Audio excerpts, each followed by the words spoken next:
You're watching this because something happened that still doesn't sound real when you say it out loud. The President of the United States didn't threaten sanctions.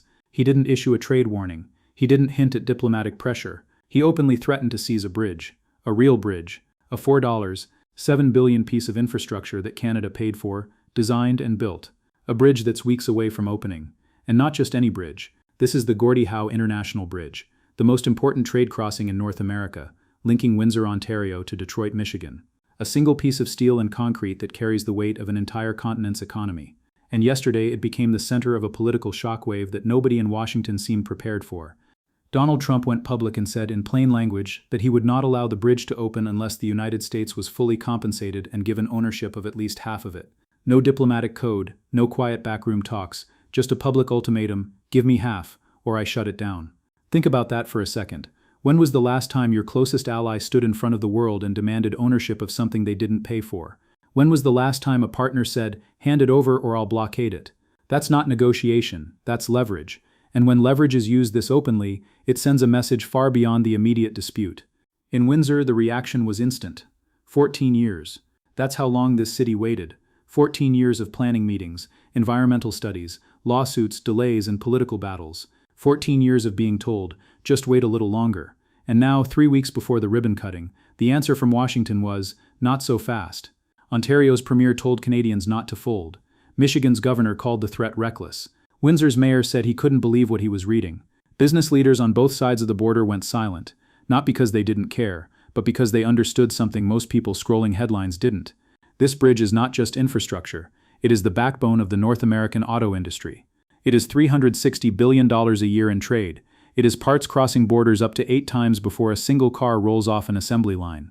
It is the difference between factories running smoothly and entire regions grinding to a halt. But here's the question almost nobody in the American media is asking. Why did Canada pay for the entire bridge in the first place? Why would a country spend nearly $6 billion building infrastructure that sits partly on foreign soil? Why would Canada agree to finance something so critical without shared costs? And why is Trump only realizing the importance of this bridge now, 14 years after the deal was signed? The answer is uncomfortable, and it's been hiding in plain sight the entire time. This bridge was never about cooperation. It was about escape. To understand what's really happening, you have to go back to 2012, not the polished press conferences and smiling handshakes, but the raw power imbalance that forced Canada into a corner. At the time, the Windsor-Detroit corridor was the busiest land border crossing in the world. 1/4 of all Canada-US trade flowed through that single point. And there was only one bridge, the Ambassador Bridge. And it wasn't owned by Canada, it wasn't owned by Michigan, it wasn't owned by the US government. It was owned by one private American billionaire. That meant tolls, traffic flow, maintenance schedules, and access to Canada's economy were controlled by a single individual. If the bridge shut down for maintenance during peak season, Canada had no say. If tolls tripled overnight, Canada had no leverage. If traffic bottlenecked for hours, the supply chain simply absorbed the damage. Canada wasn't a partner in its own trade corridor. It was a tenant, and that reality quietly shaped everything that came next. The 14-year setup. The private owner of the Ambassador Bridge understood power very well. He understood that monopolies don't need to improve service. They don't need to upgrade infrastructure. They don't need to care about efficiency. When there's no alternative, every delay becomes profit. The bridge, built in 1929, was aging badly. Traffic backups stretched for hours. Maintenance closures disrupted just-in-time manufacturing. Entire production schedules were held hostage by a single crossing, but there was no incentive to fix it. Canada couldn't regulate tolls. Governments couldn't force upgrades. The bridge was private property, so Canada tried everything. Negotiations went nowhere. Buyout attempts were rejected. Lawsuits piled up. Land was purchased strategically to block new construction. Ballot initiatives appeared in Michigan to stop public funding for any competitor bridge. Political pressure, legal pressure, and financial pressure were all deployed to keep the monopoly intact. And then reality set in. There was no partnership coming. No shared solution. No goodwill deal waiting to be signed. If Canada wanted freedom, it would have to build it. But there was one massive obstacle. The bridge had to land on American soil. And Michigan, still reeling from the financial crisis, didn't have the money. Washington didn't want to fund a border bridge when infrastructure across the country was crumbling. So Canada made an offer that sounded generous but was anything but naive. Canada would pay for everything: the design, the construction, the land acquisition on the US side, even the customs plaza where American border agents would work. Nearly $6 billion up front. No cost to Michigan, no cost to Washington. In return, Canada would control operations. Tolls, traffic management, decision-making. The authority that actually runs the bridge would answer to Ottawa. On paper, Michigan would own half enough to satisfy domestic politics. In reality, Canada would hold the lever. The agreement was signed in June 2012. American officials celebrated. Michigan's governor called it a win. Washington praised the partnership. A free bridge sounded like a gift, but what they didn't see was that Canada had just bought its independence. Because once the Gordie Howe Bridge opens, Canada controls redundancy. Canada controls choice. And choice is power.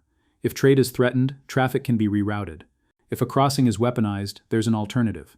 And here's the irony nobody talks about. Because the US owns part of the bridge on paper, it can't legally blockade its own infrastructure. It's checkmate wrapped in diplomacy. The numbers tell the story. Vehicle crossings grew from about 18,500 per day in 2016 to more than 26,000 by 2025. The auto industry rebuilt its entire supply chain around the assumption of dual crossings. Ford, GM, and Stellantis invested billions based on this redundancy. Parts for a single vehicle cross the border multiple times during production. Engines, transmissions, wiring harnesses. A delay of hours can cost millions. A delay of days can shut down factories. And then 14 years later, Trump looked up and said, "We want half." Not half on paper, half in reality. His administration argued that American steel was used, American workers were involved, and toll revenue would flow. But contracts matter. The agreement required US or Canadian steel. Canada paid the bill. Toll revenue is contractually obligated to repay Canada first for decades before sharing proceeds with Michigan. Washington didn't fund the bridge, it didn't design it, it didn't take the financial risk. Yet suddenly it wanted ownership. That's when the threat escalated.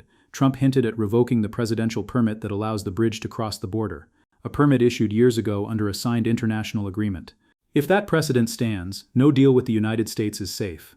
Any future agreement becomes temporary, conditional on the mood of the next administration. And Canada noticed. This wasn't just about steel and tolls, it was about respect.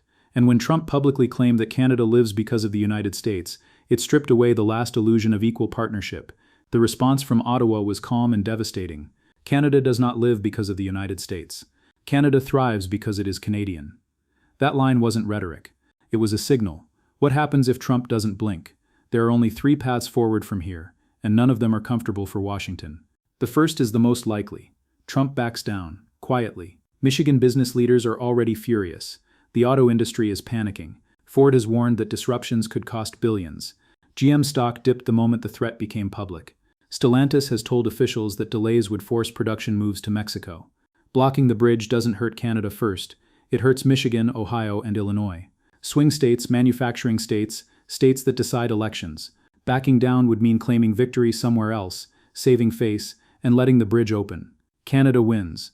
The second option is symbolic renegotiation, a token revenue adjustment, a press conference, a headline, Trump declares success.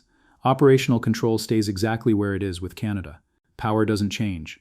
Optics do. Canada still wins. The third option is the nuclear one.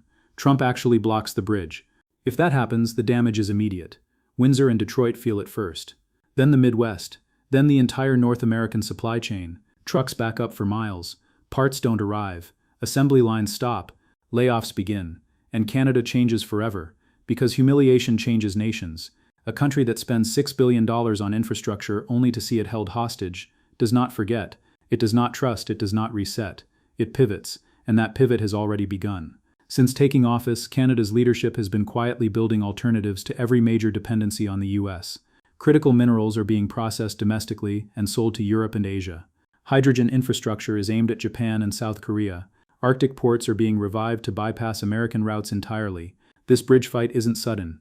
It's the moment the curtain lifted. Infrastructure is destiny. Control the routes, control your future. History proves it. From canals to ports to railways, nations that control movement control power. Canada didn't build a bridge to connect to an empire. It built an exit. The payoff, why this changes everything. This is bigger than a bridge. It's a test of sovereignty in real time. If the bridge opens on schedule, it proves Canada has leverage. It proves independence doesn't require confrontation, just preparation. It proves that quiet planning beats loud threats. If it doesn't open, North America enters uncharted territory. Trust collapses, trade realigns, alliances fracture at the worst possible moment, while global competitors watch and smile. Windsor has already planned the celebration. Hotels are booked. Businesses hired staff. A city waited 14 years for this moment. You don't take that away without consequences. That last generation's The Midwest depends on Canada more than Canada depends on the Midwest. Michigan, Ohio, Illinois. Their economies are tied to this corridor. If trade routes shift north or overseas, those states don't just lose revenue, they lose relevance. And that's the part nobody wants to say out loud. The Gordie Howe Bridge was named after a hockey legend who symbolized cooperation, shared identity, and mutual respect. Now his bridge is the front line of a struggle over control. 14 years ago, Canada made a bet, a risky one, that paying up front could buy freedom later, that infrastructure could be a declaration of independence. Yesterday, that bet paid off, because the moment Trump threatened to take the bridge, he proved why it was built in the first place, not to connect to power, but to escape dependence on it. So here's the question for you. If a bridge can change the balance of a continent, what other quiet shifts are already underway that nobody is paying attention to? Comment below. Because what happens next doesn't just decide a ribbon cutting.